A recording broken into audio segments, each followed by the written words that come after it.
Նրանք, ովքեր այսօր ասում են, դե լավ, հիմա կերակրող մայր է, ինչ անենք, որ ընտրակաշառքը բաժանել։ Դրանք այն նույն մարդիկ են, ովքեր մի օր կգան եւ կասեն, դե լավ, հիմա ինչ անենք, ընտրություններ կեղծեցինք։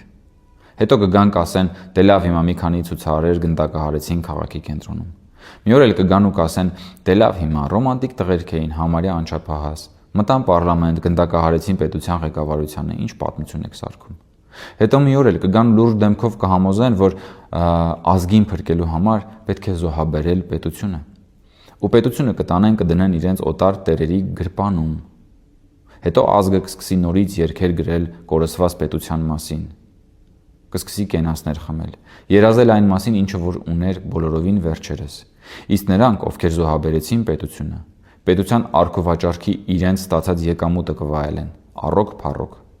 Իսկ ազգը նորից կմնա կոտրած տաշտակի առջև, կհպատականա ուրիշներին, կպանդախտանա, կհալածվի, կվայելի պետությունը, բայց միայն ուրիշների հողի վրա։